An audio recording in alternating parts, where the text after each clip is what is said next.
All right, we should be live. Good Nice. afternoon, everybody. Welcome.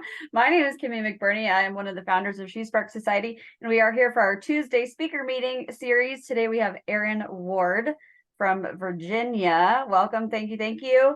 So, my favorite question to kick it off: birth to real estate in 5 minutes or less. Oh, wow. That's a lot because I feel like I've lived like 35 different lives in this 45 years I've been around. So yeah, grew up in Florida. Got I was a teen mom before it was cool to be a teen mom on MTV. So quickly left school right after that and got married actually, became a military spouse, was a army spouse for 22 years, a very long time. But when you start early, you're still young when you wrap up. So really long time of being a military spouse, moving all over the world and the country. So we moved 19 times in less than 22 years. And that sometimes moving more than once at every, duty station that we were stationed at. I probably have had a gazillion different career fields, right? So I've done everything from waiting tables to being a hotel front desk clerk to pretty big positions within some government spaces and different things like that, and including a chief operating officer for a major military veteran service organization. So a lot of different things I've done over the last many years. Raised 3 kids. I have 2 bonus kiddos. I am remarried now to a Navy veteran, so I just can't get the military lifestyle out. Or as my husband figured it out, or says to me all the time, I went Navy and I figured it out and got it right this time. Sorry to all my Army friends.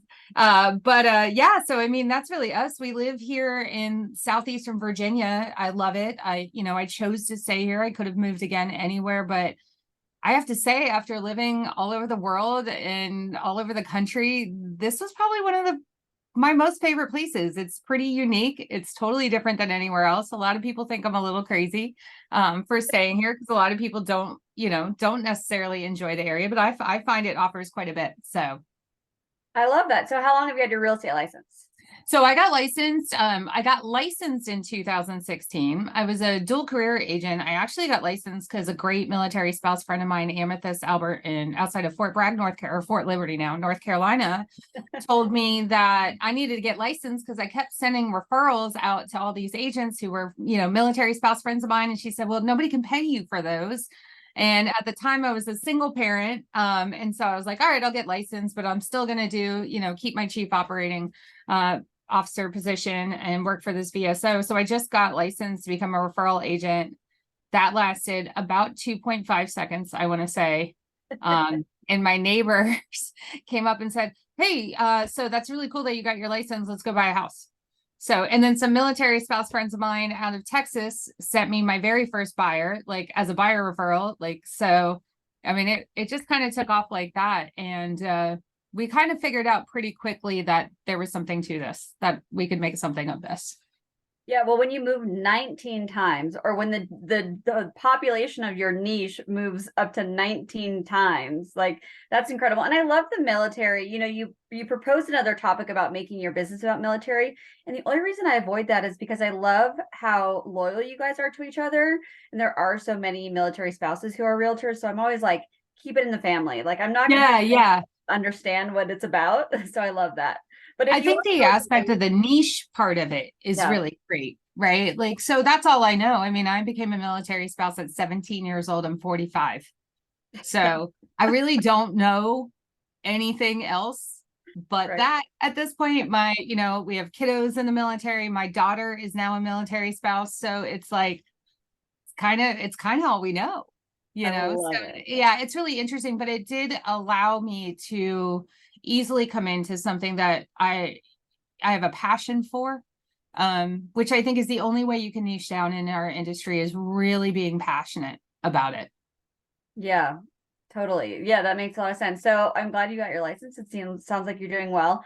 Yeah. So let's niche down even further. So what do people need to know about VA loans in general? Let's start a little more broad and then we can get down into the assumable part.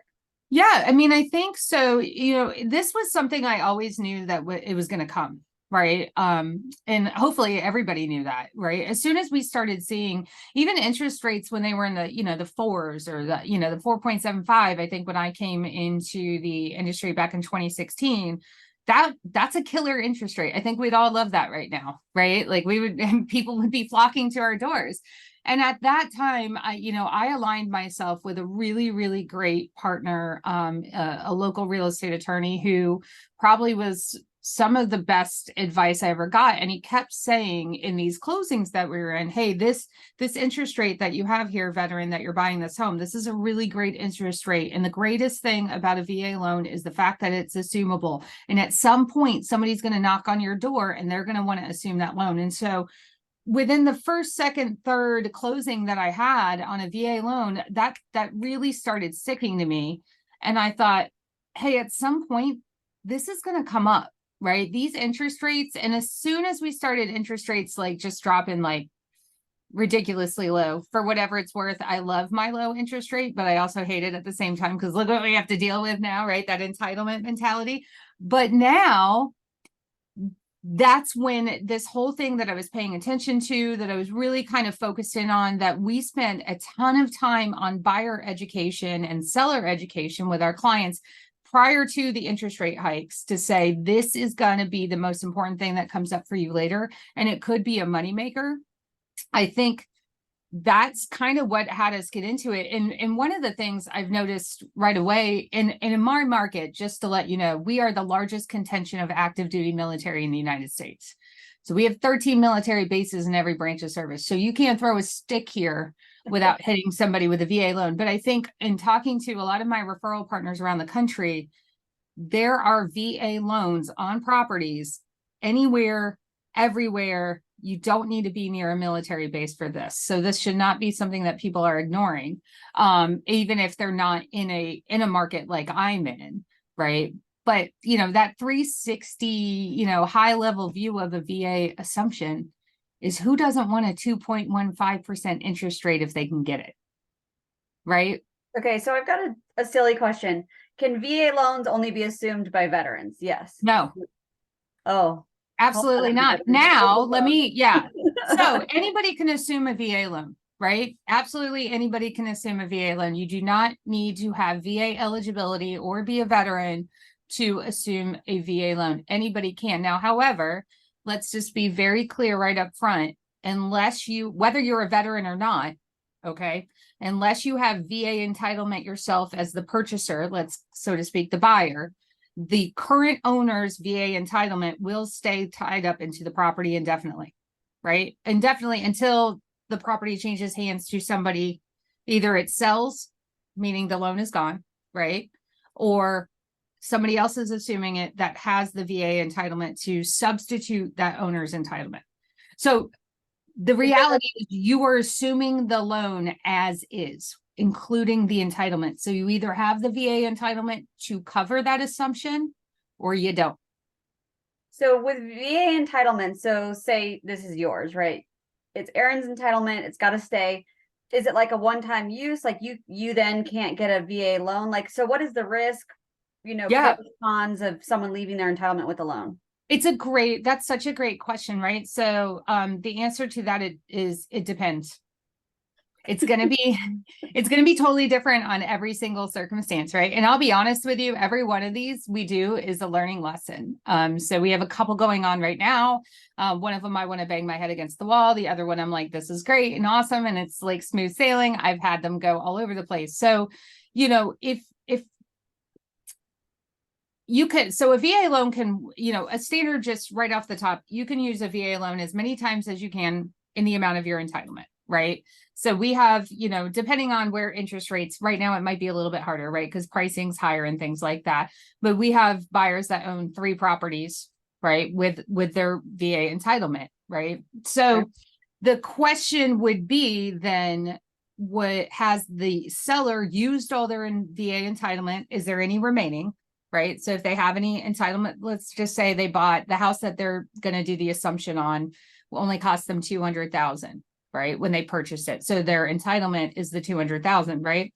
they probably have some remaining entitlement left that they could still go use to purchase another property.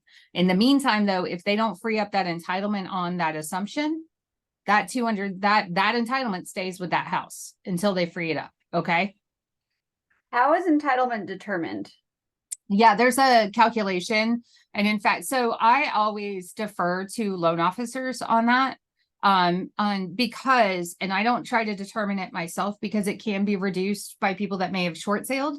If there's a foreclosure, it also, you know, if in the case of a veteran that's not active duty anymore, they may not have entitlement depending on their discharge, right? So if they have a dishonorable discharge, they may not have, highly likely that they don't have entitlement. If they have something that's called an other than discharge, depends on the discharge on whether or not they have entitlement. And then you get into the National Guard and the reservist aspect of it, and they have to have served a certain amount of days active duty or deployed. And so I always defer to figuring out the entitlement and the remaining entitlement to a loan officer who's going to pull what's called their certificate of eligibility. And now the buyer or the veteran can pull their own certificate of eligibility. It's called ebenefits.gov.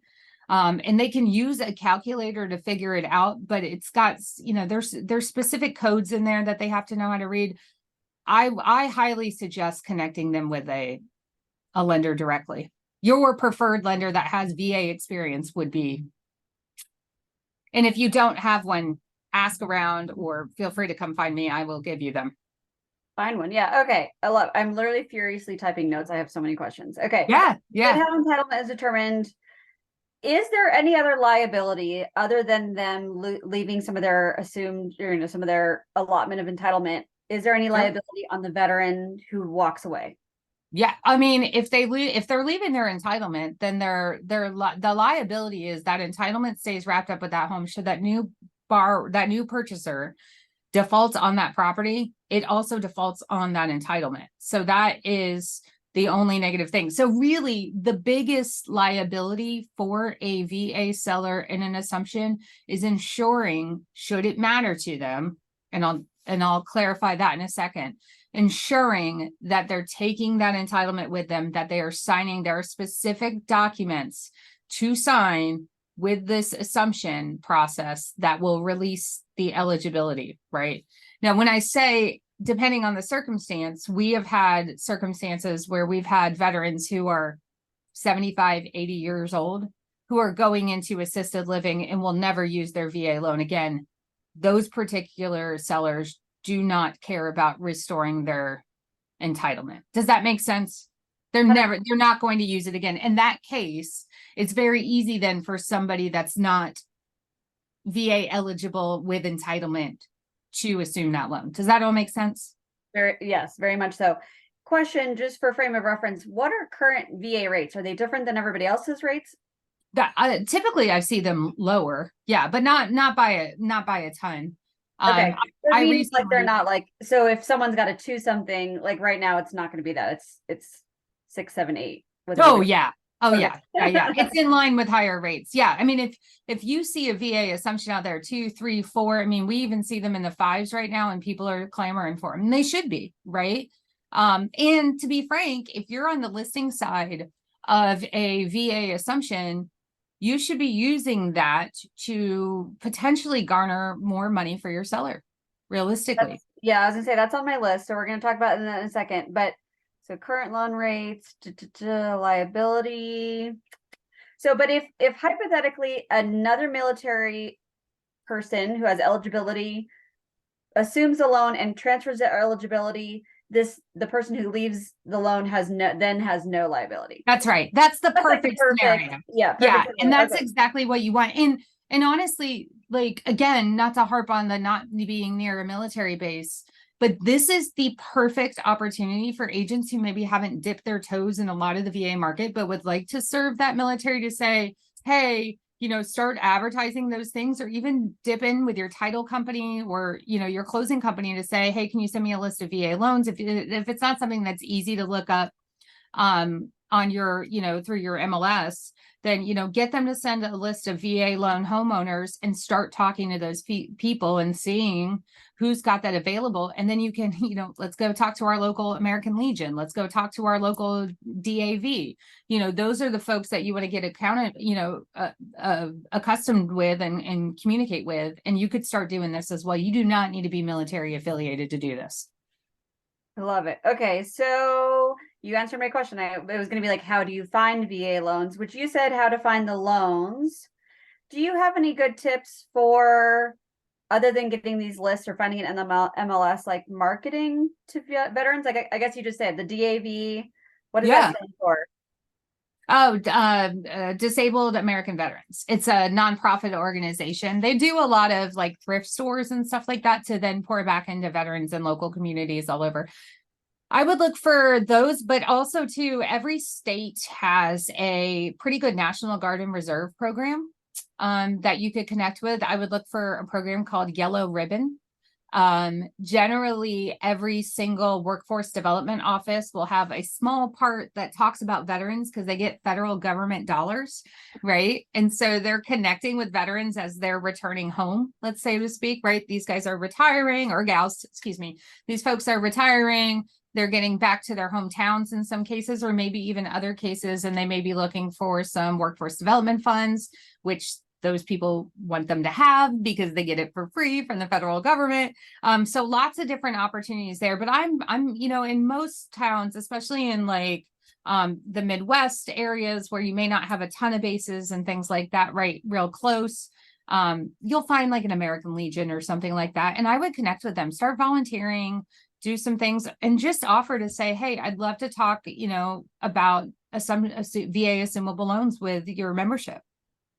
I love it. I heard a statistic. I was just in another seminar that said there's like 66% of home sales are 55 or plus community, which you said, hey, if they're retiring and they don't need their eligibility anymore, or they're moving into assisted living, like I think that's such a huge opportunity. Yeah. And I know a lot of people are getting their SRES and stuff. So I think that's, like you said, another tool in your toolbox to use. Yeah. And look, a lot of those folks that you don't know that they served, right? Maybe they don't walk around talking about it, or they're of an age that you're just not thinking about it. Because I think right now we're thinking a lot of these Iraq war veterans right now, but there are a lot of, still Korean war veterans, Desert Storm, right? Back in the 90s, 80s, early 90s. We've got Vietnam veterans out there. A lot of those folks has VA loans and you don't even know it, right? So, that's a great place to go. And the way I would be looking at it is look at the low rate period, right? So what were the lower rates, and look at the folks that maybe bought their house or refinanced their property in those areas. If you can't pull rates in your MLS or an idea of rates, then assume that in those years, they probably have a lower interest rate. Yeah. Is there there's no like national registry of military people? That would be. There is, but there isn't. We don't really want, I was gonna say we don't want people like knocking down your doors. Yeah. Okay, cool. Yeah. Oddly enough, there is, but there isn't. So that eBenefits website I mentioned earlier, employers can go on there and register to find veterans seeking employment. But I don't know that would give you the same thing. Sometimes they upload, and we don't like it, but they upload their addresses on their resumes to the internet. Yeah, we don't need that. If you find them on your own, fair game, but let's not. I would utilize, listen, your title companies, your closing companies, they're not as busy as they were in the last 2 to 3 years. They want to help you, right? They want your business. They want your loyalty. Go to those folks, man.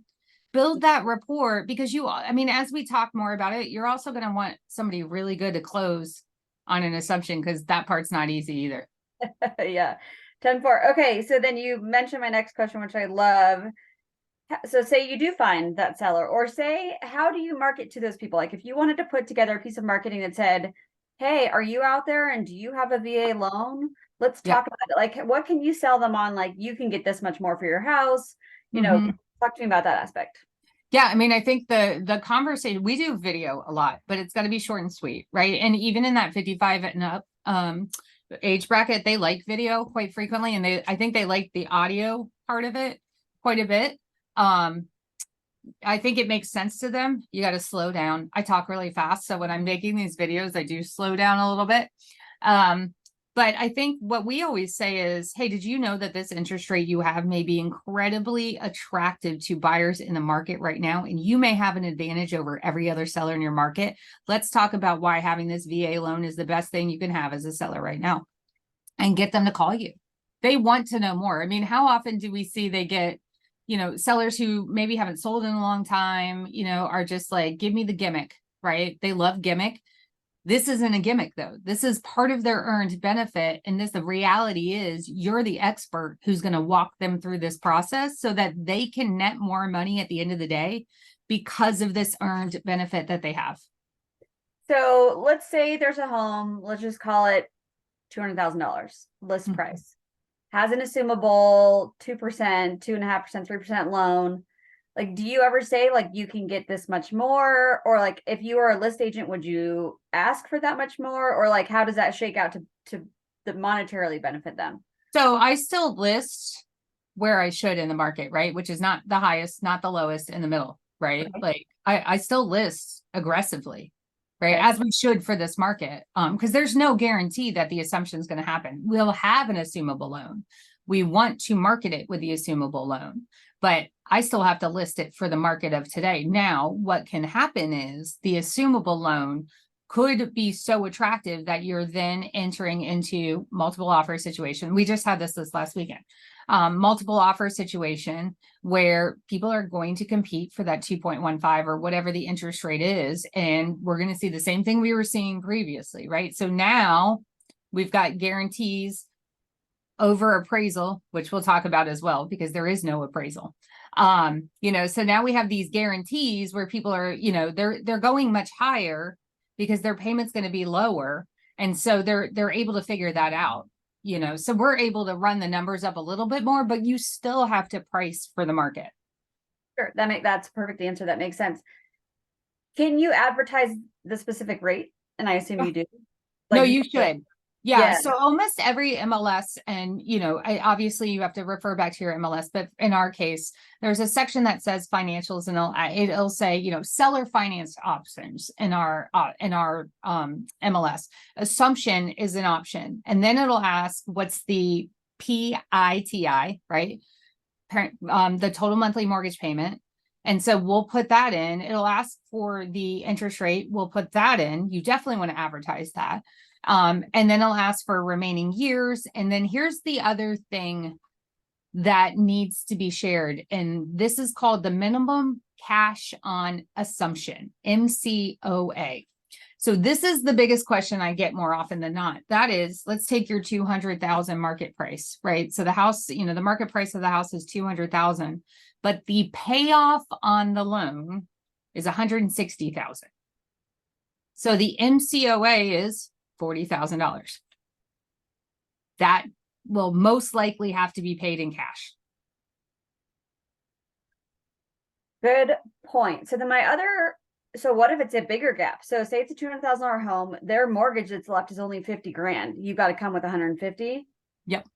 Okay. So the 160 is actually, well, that's kind of high, but that's you want a smaller gap as opposed to like this veteran who's only got $20,000 left on their mortgage. Like that doesn't do you a lot of good. Right. Or in that scenario, can they assume, say it's the $50,000 scenario, can they assume the 50 and then bring financing for the balance? Do you ever see that? So here's the problem, right? And actually, I don't think that would make sense when you break the numbers down, because they're, in that case, you're financing 150,000 at 7.8%, whatever. So I've only heard of one lender that will do a second, right? Sit in second position. Okay. Yeah. And that lender also has to be assumable. That loan has to be assumable too. So right then you're probably knocking out the non-VA buyer, right? So, unless it's maybe FHA, but I've never heard of an FHA as a second in that case. But the other issue is we just don't see it, right? So the whole thing is there cannot be a loan on this property per the VA, right? The VA does not allow a non-assumable loan on a property that they are guaranteeing. So it's very difficult to find. The other workaround that we are doing some digging, it is not a thing yet. So don't don't hold me to this, but I am working on it, is seller financing for that, right? So we're putting the seller in the second position where the seller will be paid monthly. But again, it has to be assumable. So it's something we're working on too. What I really like about that is the wealth building opportunity, right? Because let's say you have 50, 60,000 as your minimum cash on assumption, and you charge the buyer 8.5% on that 50, 60,000 over, let's say 2-3 years.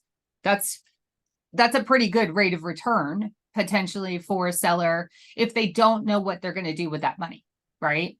And like So you there's said, a couple of different things. Yeah, if someone's retiring, I mean, that's a pretty good rate on return, as opposed to like a high interest yield savings. What do you get there? A couple percentages or Yeah. that's such an interesting I pitch. would love to make that happen. I will tell you, you guys will be the first to know if I can figure it out. I'm working on it. I have one right now. I am working on it, to be Well, I honest. think it's also too, like you said, it depends on your MLS, depends on your state laws.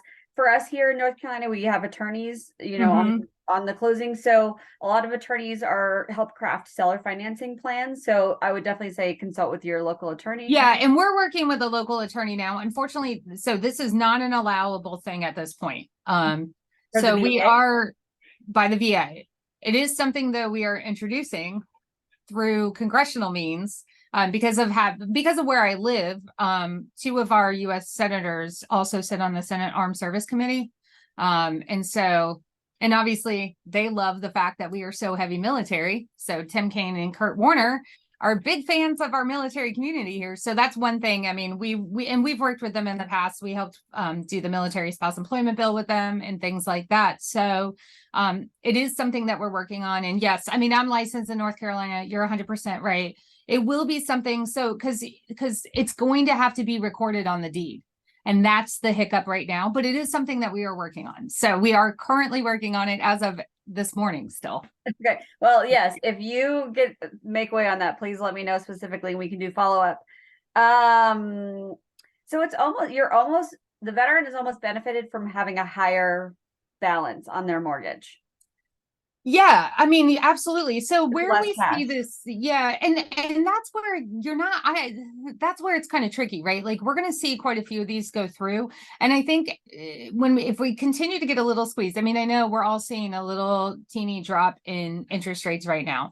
Right. But if we continue to see this squeeze in the market, right, I think pricing is not going to continue to go up as much. We may see some price drops, right? Like, let's not panic. I'm not saying people are losing equity. Nobody's losing equity, right? 90% of homeowners, we all know the statistic, have 50% or more equity in their house, right? But maybe they go a little bit lower than they were, right? So maybe that minimum cash on assumption goes down a little bit just because of the squeeze overall.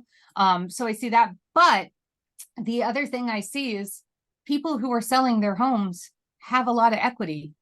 Now, what are they doing with that cash, right? So typically the people that we see doing these assumptions or purchasing these assumptions that have larger gaps, let's just call it a gap instead of that MCOA, right? That larger gap between the purchase price and the equity or the payoff, those are people that are also walking away with a ton of equity generally from homes they are selling as well. So they're rolling that money over. So they're taking the proceeds from their own sale.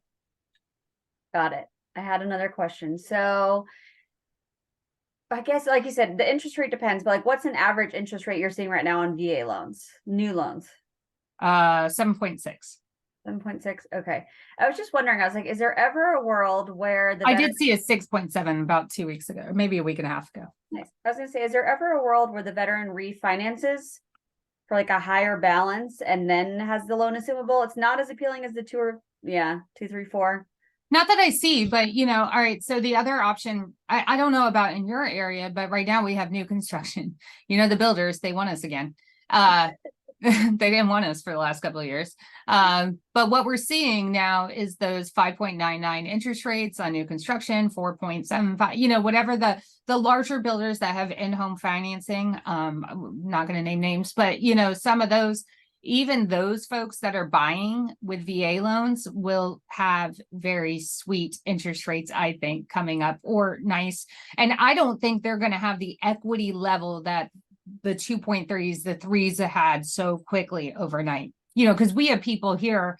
I just ran the numbers on somebody who bought in 2019, a little house that in normal would have okay appreciation. They have $145,000 in appreciation. And it's just like, that's a lot, you know? So, I mean, and we're talking tonight to put their house on the market. That's a lot. I don't know that we're going to continue to see that level of appreciation. I hope we don't, to be frank. It's caused us all heartburn, right? In real estate. I live in a house with a 2.15. I love that. I'm a hypocrite, but it wasn't a really good thing overall for the industry. Yeah. So, okay, say, because interest rates were great just a couple years ago. So say someone bought a VA loan a couple years ago, has a great rate, you know, like a 3 or 4. VA loans don't have any money down, or they can have 0% down. So it could be a potentially higher payoff. They could, what if, okay, say the $200,000 house, what if they've only paid it down to 190? Yeah, great. Will they allow someone to assume it? Because then that means a member of the general public is hypothetically only paying 10% down or 5%. Doesn't matter. Yeah. So like that You're also assuming is the a good loan. market. Yeah. So here's the deal. The VA and the lender, they don't care about the purchase price. That has nothing to do with the VA or the lender. So let's say that, you know, that $190,000 payoff, right? And the purchase price and the contract, the real estate contract is 200,000. The lender and the VA, that has nothing to do with them. They don't care about that 10,000. It doesn't matter to them. There's no functionality to that. They're never going to see that. It doesn't come to them. It goes on. It's going to go on the closing disclosure, right? Or the ALTA. Don't get me wrong, but that doesn't matter. The only thing that matters is that original loan amount. You were assuming that loan with all its terms as is in the current status. Yeah.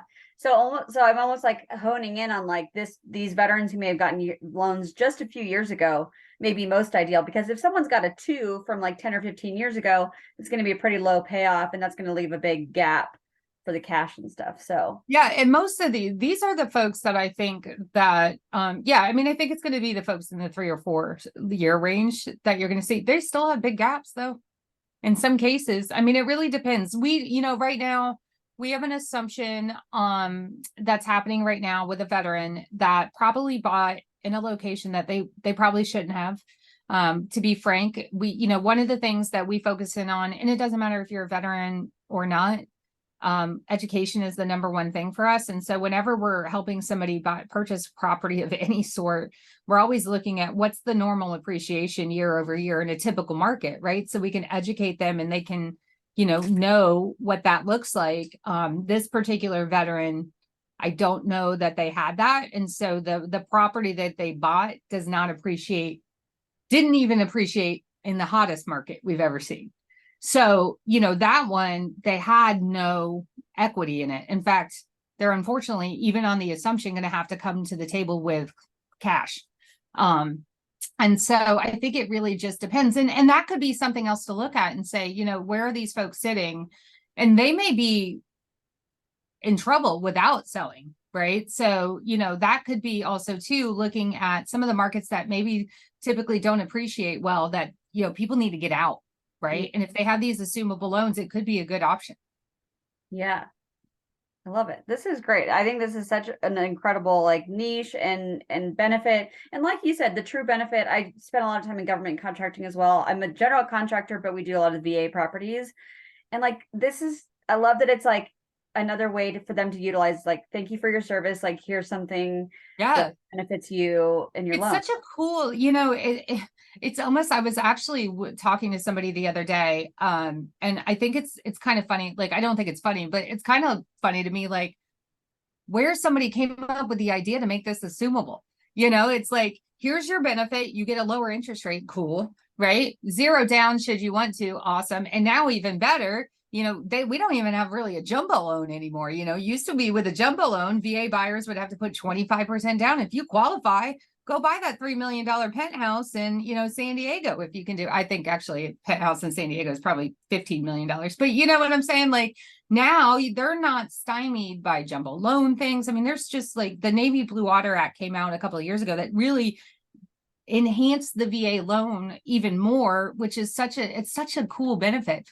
you know, there's other things too that you can do with an assumption in the case of divorce, right? The spouse, the non-VA spouse can assume the loan very quickly and easily, which is something good for, you know, our folks that work in the divorce niche to Yeah. know.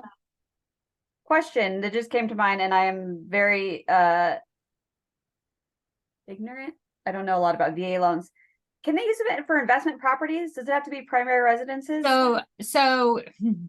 So the VA loan itself has to be owner occupied. You have to intend to owner occupy the property within 90 days of closing.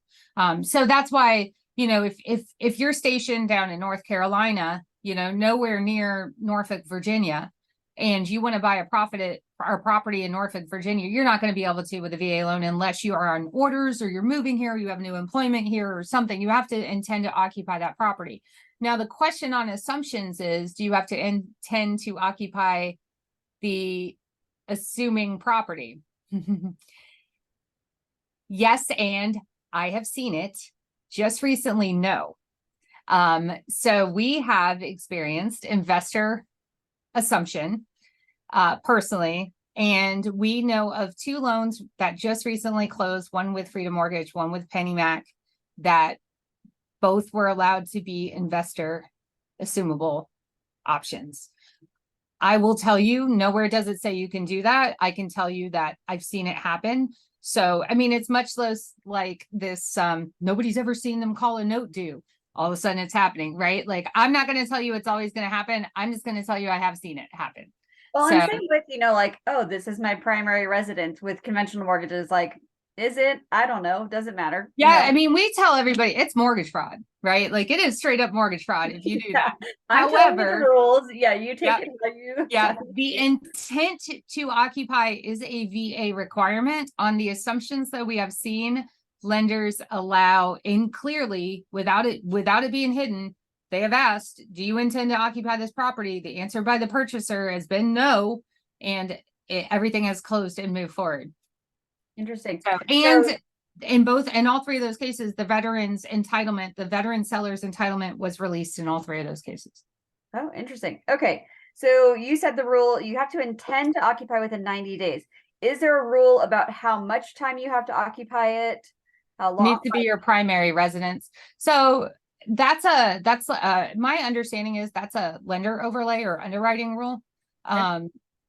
Obviously, if you get orders, if you have a change of circumstance, right, in less than a year, or maybe even just over a year, you know, there's a divorce situation, you have a child, maybe you were in a 2-bedroom, now you have 2 children and you need to move. Those kind of things can generally work out just fine. You always have to explain the change of circumstance. We had somebody that bought a property just under, maybe barely over a year, wanted to buy another property, maybe 15 minutes down the road, had enough VA entitlement to do so. Right. So this is where we're talking about, could you own both properties? And they could. And so there was an explanation needed. And the explanation was as simple as the second property was waterfront and they fell in love with it. And they said, look, it wasn't available it's available now. We love it. It's right next door to our cousin and that's where we want to live. And they said, okay.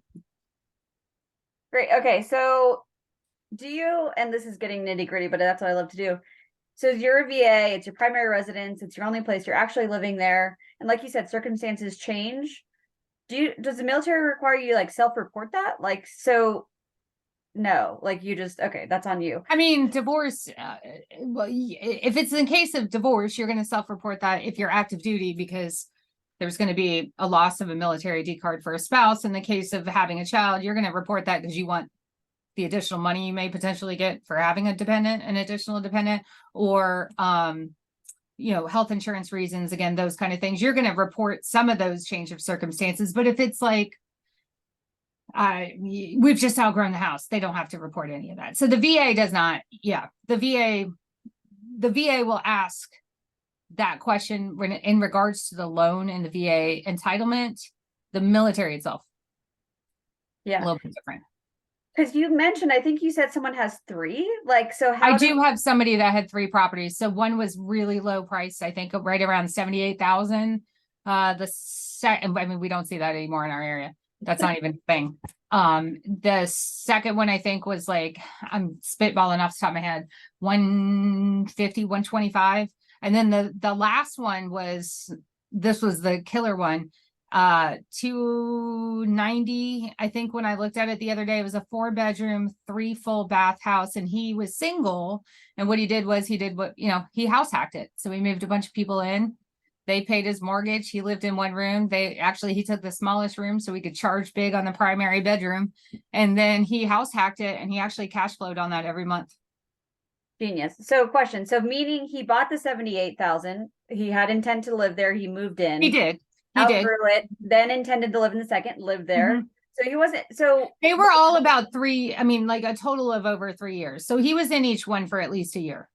got it. So that's my question. Like if you are able to qualify for additional funding and you can graduate to the next home, that the assumable one can be taken on, or like I said, that's how they get multiple. Yes. That answers my question. Yeah. And I mean, he's keeping all those houses, by the way. So do you ever, that's my kind of what I was getting at. Do you ever market to veterans and say, here's kind of a wealth building tool. Like you could be buying other properties, potentially uploading previous assumable loans. This is genius. So we have we run a military affiliated investor group here locally, and our focus is leveraging your VA loan to build wealth. That's our biggest focus. Yes, that's genius. Now, here's the deal. It can be tough to build wealth on a 0 down option. That has to be owner occupied initially, until you get into multifamily and stuff like that. So you have to, I mean, again, this is where the strategy and in us as real estate agents really knowing the data and the market, you have to be so careful on where you're putting these folks for VA wealth building.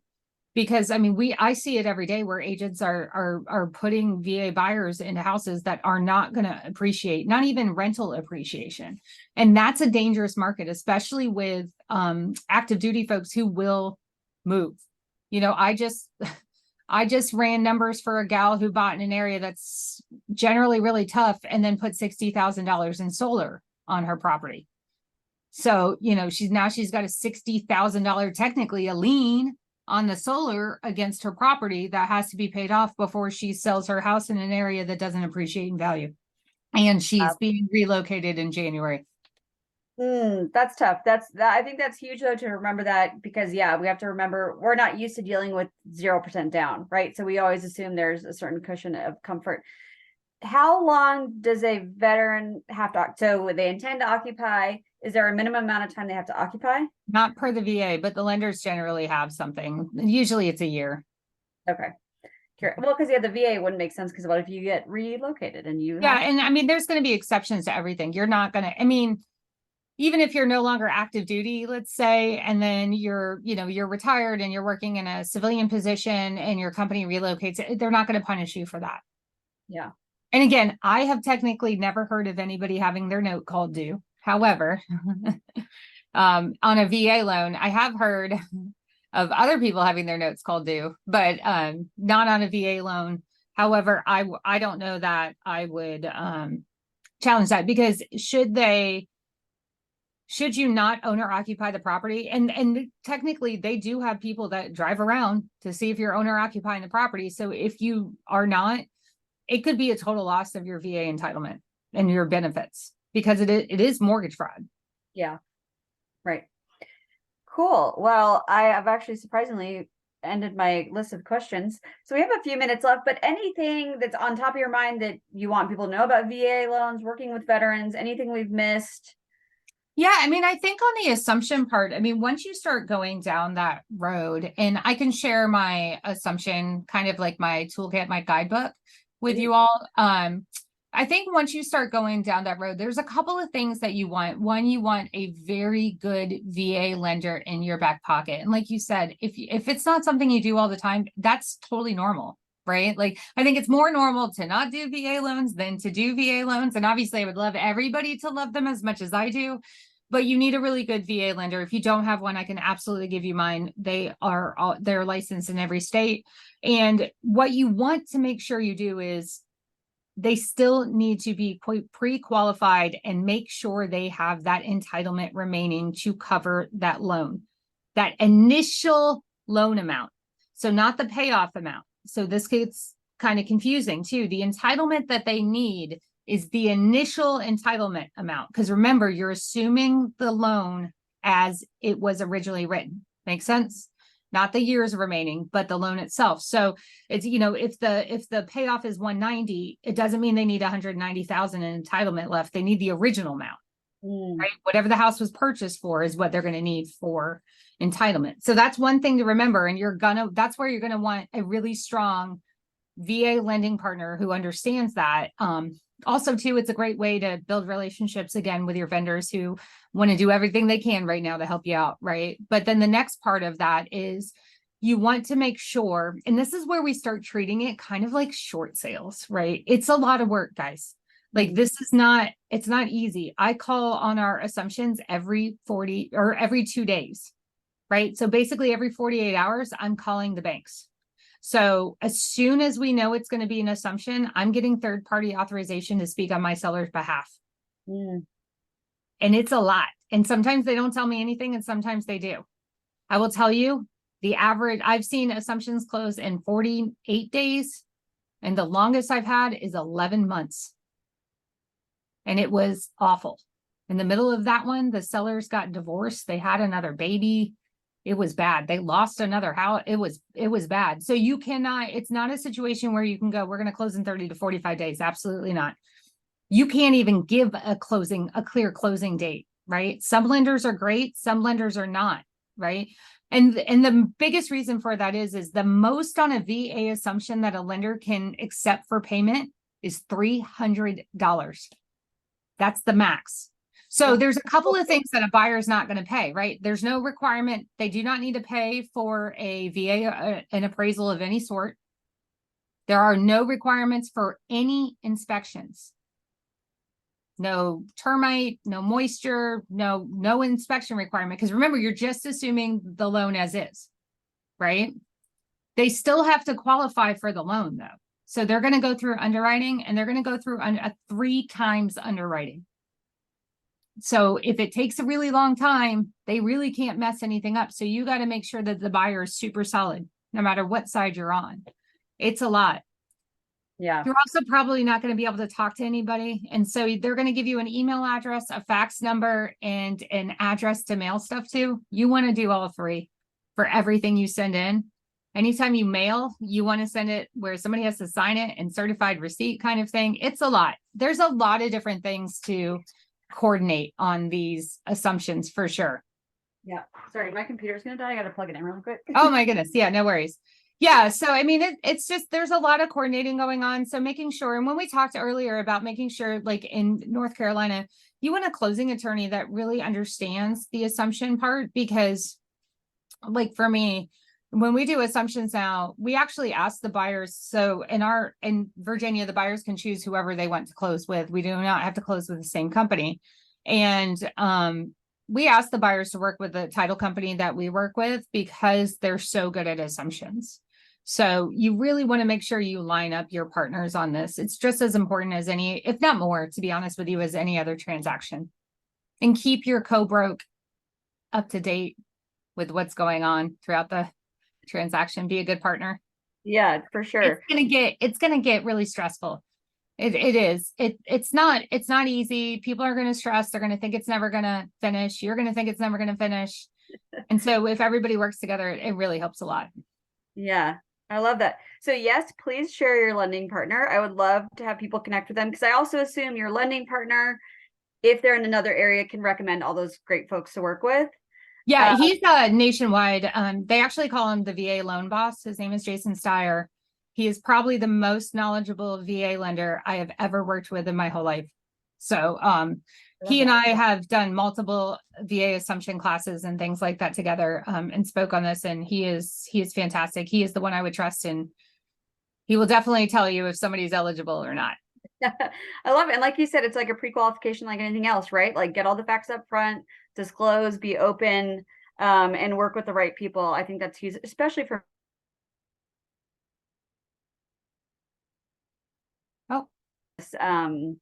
sorry, did I freeze? Yeah, so you're back. yeah, so if you could find this chat in our newsfeed and just put in the comments Yeah. your references. But yeah, thank you so much for your time today. I so Yeah. appreciated it. This is wonderful. And everyone, if you have Norfolk referrals, please send them to Erin. And yeah, I hope you have a great rest of your day. Thanks so much. I love it. I appreciate the opportunity. Absolutely. Have a great day. You too.